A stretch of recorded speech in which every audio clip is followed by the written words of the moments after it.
De regreso estamos, señores, en este día especial, Día Internacional del Gato y Día Internacional de la Pipa. Estamos hablando ahora con el licenciado Ramón Matos. Licenciado, ¿cómo está usted? ¿Usted no sabía esa información, doctor? No. Usted no sale a la calle y ve un gato y lo felicita. Tiene que darle la mano, decirle algo, darle un poquito de comida. Licenciado, vamos a hablar de la hipocondría. ¿Qué es esto, doctor, la hipocondría? Bueno, la hipocondría es un trastorno. Viene siendo de los clasificados somatoformos porque tiene que ver con la salud física del individuo, donde somatiza una enfermedad que se ha inculcado, pero que generalmente es un factor psicológico porque está en la mente. Entonces, las personas somatizan. Para nosotros catalogar este trastorno, debemos de tener un espacio mínimo de 6 meses la persona acudiendo a emergencia médica, acudiendo al médico, análisis, y sobre todo verificar que no hay una condición física per se ni una enfermedad, y que la persona hace hincapié en una misma enfermedad o dos y va somatizando. Entonces ahí el médico va descartando. Cuando la persona va al médico con síntomas y signos, los signos son lo visible, lo que puede medir una presión alta, tenemos una fiebre. Los síntomas son lo que el paciente dice que de la única manera se pueden determinar es con un análisis especializado, con un estudio médico que determine si hay una enfermedad física o no. A la medida que la persona empieza a deteriorarse en su funcionamiento tanto familiar como laboral, entonces ella empieza a llamar la atención. Tiene de base también la ansiedad y la depresión que viene de por sí con este trastorno. Yo lo comentaba al inicio, cuando hacía la introducción del tema, decía, bueno, que es una enfermedad muy común. Usted dice, no es tan común, pero lo que pasa es que nosotros en la familia vemos que inmediatamente una persona dice que está enferma y uno entiende que no, dice, lo que pasa es que el hipocondríaco. Hay gente hasta mi misma familia que uno dice, no, lo que pasa es que siempre está pensando que tiene enfermedad, es hipocondríaco. Pero la realidad es que no necesariamente porque una persona diga que tiene algún dolor y usted entiende que no lo tiene, que es hipocondríaca. ¿Cuál es la diferencia entre una y otra? Sí, lo que pasa es que en el entorno muchas veces que personas viven que se sienten un poco desplazadas, pues acuden a muchísimos mecanismos para llamar la atención.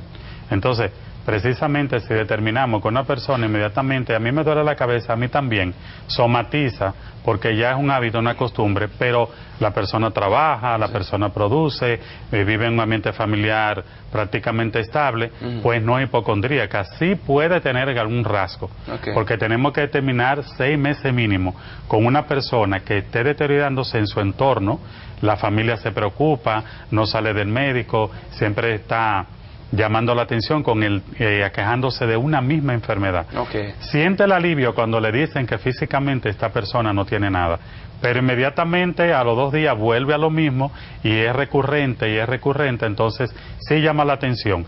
Hay otros signos que acompañan esto, que es la ansiedad, la depresión, el miedo a tener una enfermedad grave, y la persona vive en un constante estrés, una constante tensión de padecer una enfermedad grave. Entonces esto es lo que inquieta. Entonces ahí tenemos que recurrir sí a lo que es la terapia cognitivo-conductual, que es hacerle ver al paciente, porque todo está en su mente, de que esto no es real. Eliminar las emergencias médicas, los medicamentos, si a veces se lo toman, las recurrencias médicas y a los análisis con que frecuentan este tipo de personas que padecen este trastorno. Licenciado, hay una preocupación que cuando me plantearon tratar el tema, me llegó inmediatamente, es cómo una persona, por ejemplo, hay personas que sí pueden estar enfermas, sí pueden tener los síntomas, y nosotros tal vez no creer, si no, tú no tienes nada. ¿Cómo esa línea entre lo que es real y esta persona que tiene en su cabeza, en su cerebro, está creándose estos dolores, cómo lo determinamos? Lo determinamos con los estudios médicos. Con los estudios médicos. Con los estudios médicos necesariamente.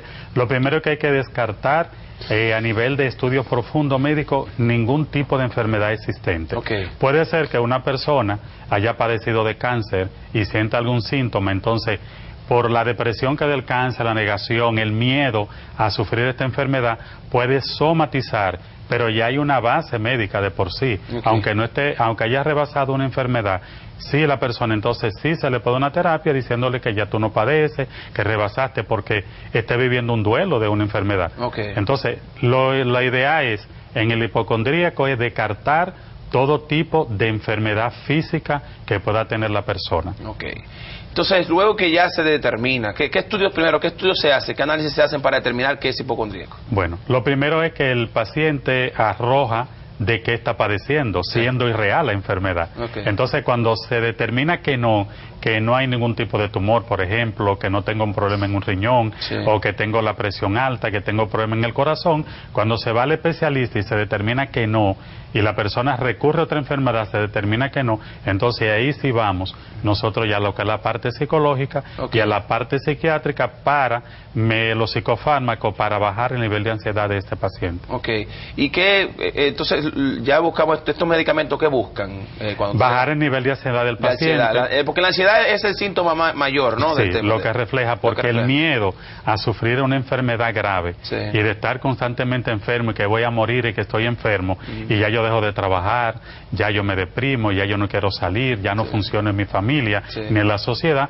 entonces crea este nivel de ansiedad, entonces ahí recurrimos a la medicación para bajar estos niveles de ansiedad y luego vamos a lo que es la terapia cognitivo-conductual, porque la cognición es la mente donde el individuo crea este mundo. Entonces cuando yo desplazo toda esta idea negativa y empiezo a ver al individuo que tu cuerpo está sano y que produce placer, no la enfermedad que tú crees que tiene, entonces empieza a cambiar su nivel de conducta. Usted habló de la familia, y la familia es importante, porque la familia tiene dos opciones cómo reaccionar ante esto, negativamente o positivamente. Negativamente es no hacerle caso, decir tú siempre con tu show, tú siempre con tu sac, con tus cosas, tú no tienes nada, y también está la otra positiva, que es un poco entender y buscar ayuda. A estas familias que viven con esta situación, ¿qué ustedes recomiendan? Bueno, lo primero es tener un poco de paciencia, acudir a la terapia con el paciente para saber cómo debe ir tratarlo. Con el paciente claro que sí, porque ellos arrojan luz al terapeuta diciendo de su comportamiento. ¿El paciente se recuerda o no se recuerda, entiende que tiene una situación? Está convencido. Me refiero de que la hipocondría, el paciente puede decir, no, yo soy hipocondríaco, él puede reconocer su situación. No lo reconoce. No necesariamente, porque su mente cree que está enfermo. Y está somatizando, porque eso viene siendo dentro de los trastornos somatoformos, donde yo somatizo lo que yo siento siendo irreal.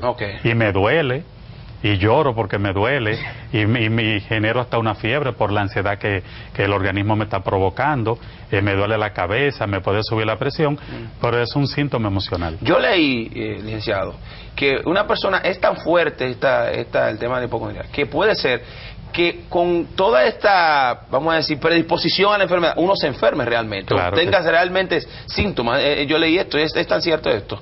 Sí, hasta cierto punto sí, porque la depresión puede causar síntomas físicos en la persona. La ansiedad también, sudoración en las manos, palpitaciones, se puede alterar la presión, puede tener un nivel de glicemia alto por emocional. Entonces, esto lo puede provocar un nivel de ansiedad muy alto y sometido a un estrés.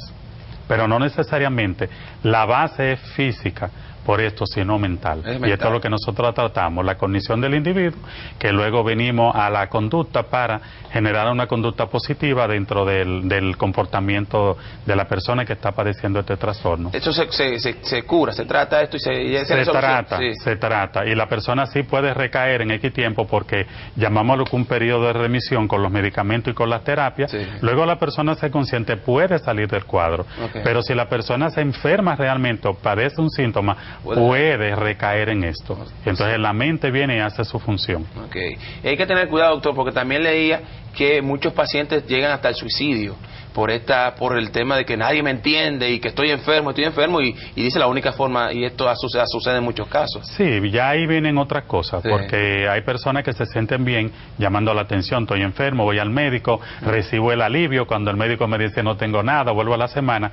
Al suicidio es muy mínimo por este caso, porque ya un suicidio es cuando hay una depresión mayor. Hay una depresión, o sea, tiene que combinarse con el tema de la depresión. Exactamente. De verdad que, licenciado, muchísimas gracias, gracias por estar con nosotros, y es importante este tema. Me gustó cuando lo plantearon, porque la realidad es que en muchos casos, y personas de nosotros conocemos en la familia, siempre decimos, no, que es hipocondríaco, y no necesariamente es hipocondríaco, también es un poco de atención, así que a darle cariño, a darle, pásale la mano. Una última pregunta, licenciado, la edad donde se presenta esto, siempre, porque siempre veo como que son las personas ya un poquito más mayores de edad. ¿Es así que se...? No, esto realmente no tiene edad, porque muchas veces tiene que ser con la condición del individuo, con lo que yo traigo. Okay. Y si yo empiezo a llamar la atención y es un trastorno como cualquier otro, que puede desarrollarse ya desde una temprana edad hasta una edad más adulta. Así es que ya lo saben. Hay atención siempre con nuestros seres queridos, que es lo más importante. Y obviamente darnos cuenta, primero hacer los estudios para determinar si es cierto o no. Porque, claro, señores, puede ser que sea cierto. Y un hipocondríaco se puede enfermar, ciertamente, claro de realidad. Sí. O sea, aunque sea hipocondríaco se puede enfermar. Así que cuidadito con eso. Un gran placer, licenciado, siempre tenerlo en el programa. Muchas gracias. Agradecemos siempre con la facilidad que viene y lo pronto que acceda a nuestro llamado. Así que muchísimas gracias. Señores, nos vamos a la pausa. Alfredo García viene a continuación, nuestro ingeniero de sistema. Vamos a hablar hoy acerca de otras opciones, además de Google, como buscador en la Internet. Regresamos ahora.